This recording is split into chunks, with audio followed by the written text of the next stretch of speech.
Inilah wanita pertama yang berzina pertama kali di bumi. Dahulu di zaman Nabi Adam alaihissalam, ada seorang wanita raksasa anak turun Nabi Adam yang perilakunya suka berzina dengan pria lain. Di zaman Nabi Adam, ukuran tubuh manusia memang terbilang tinggi-tinggi dan besar.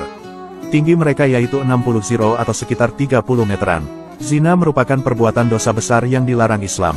Namun mirisnya, sampai saat ini banyak orang-orang yang melakukannya, bahkan ada yang berani terang-terangan dan ada yang membuat wadah untuk orang-orang berbuat zina. Perbuatan zina merupakan perbuatan yang sangat dimurkai Allah. Namun, perbuatan laknat tersebut ternyata sudah terjadi sejak zaman Nabi Adam dan Siti Hawa masih hidup di dunia. Dan ternyata, orang pertama yang berbuat zina dan mempelajari ilmu sihir adalah putri bungsu Nabi Adam. Nama putri Nabi Adam itu adalah Unuk. Unuk adalah putri bungsu Nabi Adam yang memiliki bentuk fisik berbeda dari anak-anak lainnya karena memiliki fisik yang menyeramkan. Dahulu, istri Nabi Adam yaitu Siti Hawa dikisahkan pernah melahirkan anak sebanyak 20 kali. Setiap melahirkan, bayi yang keluar selalu kembar sehingga Nabi Adam memiliki anak sebanyak 40 orang. Dan yang terakhir, Siti Hawa melahirkan anak secara tunggal dan menjadi anak bungsu Nabi Adam. Anak bungsu Nabi Adam dan Siti Hawa ini lantas diberi nama Unuk. Namun sedihnya, ia memiliki ciri-ciri dan bentuk fisik yang berbeda dari yang lain. Unuk sendiri memiliki ciri-ciri yang unik yaitu memiliki 2 kepala, memiliki 20 jari tangan, yakni telapak tangan masing-masing 10 jari, dan punya kuku yang panjang dan bengkok. Diriwayatkan, Siti Hawa dengan jiwa keibuannya dahulu tetap merawat Unuk hingga si anak dewasa. Dalam perjalanan waktu, terjadilah peristiwa pembunuhan pertama di bumi yakni Qabil membunuh saudaranya Habil. Atas peristiwa tersebut, Qabil lantas meninggalkan gunung dan menempati lembah. Maka, terpisahlah kedua kelompok anak Adam dengan balada yang berbeda. Kelompok yang beriman hidup bersama Nabi Adam dan Hawa menempati puncak gunung, sementara Qabil dan keturunannya menempati lembah. Siti Hawa memperlakukan anaknya sama, termasuk juga kepada Unuk. Ia merawatnya agar menjadi manusia beriman dan bertakwa kepada Allah. Itu menjadi ciri keturunan Adam yang mendiami puncak. Sementara yang senang melanggar perintah Allah menempati lembah. Saat beranjak dewasa, Unuk bergabung dengan Qabil di lembah. Hal ini terjadi setelah Nabi Adam wafat. Dikisahkan, sebelum Nabi Adam wafat, beliau diketahui merasakan hidup bersama anak cucu dan cicit yang seluruhnya berjumlah 40.000 orang. Kemudian ketika Nabi Adam wafat, seluruh anak keturunannya menangis selama 7 hari 7 malam karena sangat berduka. Melihat hal itu, setan pun mulai menggoda mereka. Setan merayu anak-anak Nabi Adam yang ada di lembah. Anak-anak Nabi Adam yang hidup di lembah ini sangat mudah tergoda oleh bujuk rayu setan. Iblis selalu menawarkan untuk menghibur mereka dengan musik. Maka dari sinilah awal mula musik seruling pertama kali ada. Suara seruling ini sangat keras sekali hingga terdengar sampai ke puncak gunung. Suara itu terdengar sangat aneh dan terkadang menyayat hati yang tengah sedih. Mendengar suara itu, anak cucu Nabi Adam yang lain masih bisa mengontrol diri kecuali Unuk bin Adam. Dengan hati yang bergejolak, ia lalu turun menuju lembah dan bergabung dengan Qabil dan saudaranya yang lain lalu menikmati musik dan tari-tarian. Di lembah, Unuk bertemu dengan banyak anak laki-laki.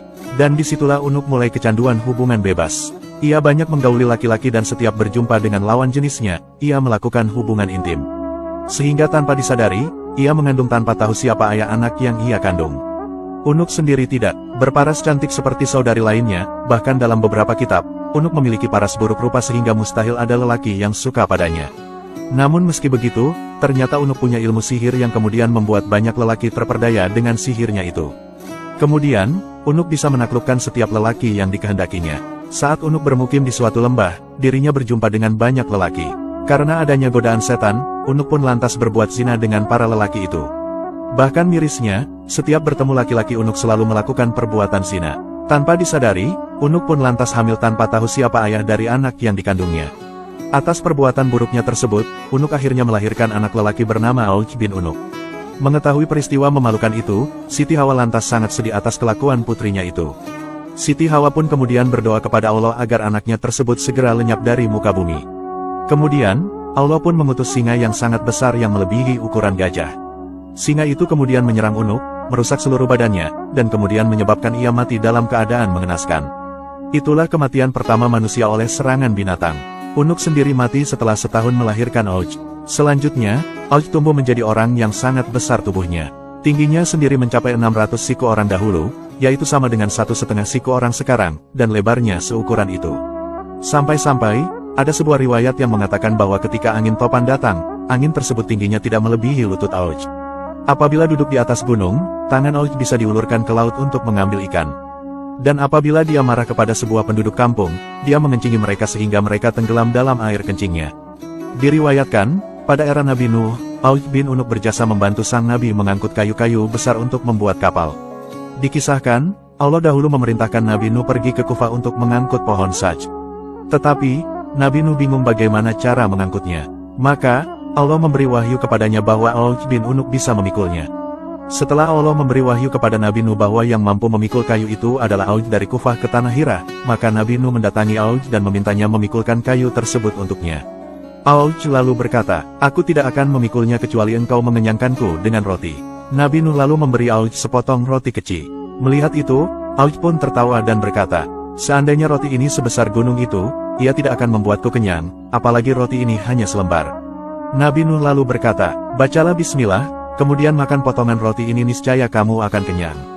Auj pun lalu memakannya, dan ketika baru makan setengah roti, Auj telah kenyang dan tidak sanggup memakan apapun lagi. Setelah memakan roti itu, Auj lantas bersedia untuk membantu Nabi Nuh membawa semua kayu dari Kufah menuju Hira dalam sekali pemberangkatan.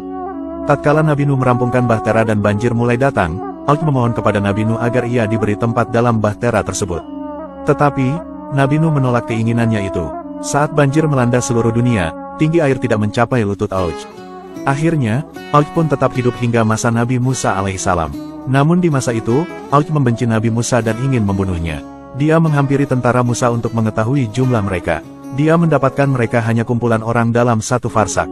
Lalu, dia pergi ke sebuah gunung dan kemudian mencabut gunung itu dari bumi. Gunung itu dibawanya di atas kepalanya dan datang untuk menimpakannya ke pasukan Nabi Musa. Saat itu, Allah mengutus burung hudhud yang paruhnya diciptakan dari besi. Burung hudhud itu turun di atas batu tersebut dan mulailah mematukinya hingga membuatnya berlubang. Lalu, burung-burung itu turun ke pundak Auj dan kemudian masuk ke dalam mantelnya hingga Auj tidak bisa bergerak. Ketika Nabi Musa melihat itu, dia menghampirinya dan memukulnya dengan tongkat yang panjangnya 10 siku sambil melompat ke udara setinggi 10 siku. Tingginya Nabi Musa waktu itu adalah 10 siku. Jadi, pukulannya ke betis Auj pun tidak sampai. Akan tetapi setelah Nabi Musa memukulnya, Auj lantas tersungkur dan kemudian meninggal serta terlempar di lapangan kosong seperti gunung yang besar. Nah, itulah kisah Unuk dan anaknya Auj. Perlu diketahui, Allah Subhanahu wa Ta'ala sangat melarang keras perbuatan zina sebagaimana Allah berfirman dalam Al-Quran Surat Al-Isra ayat 32 yang artinya, "Dan janganlah kamu mendekati zina, zina itu sungguh suatu perbuatan keji, dan suatu jalan yang buruk."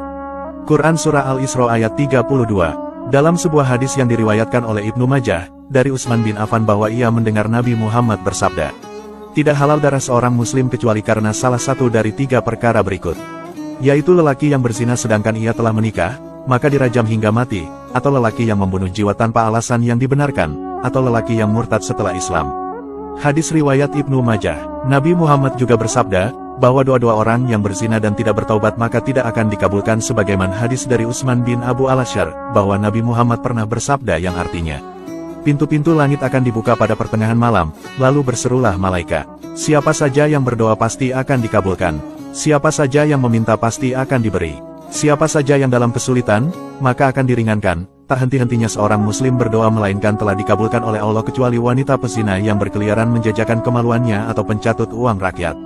Selain itu, bagi pelaku zina kelak mereka akan mendapatkan azab yang sangat amatlah pedih.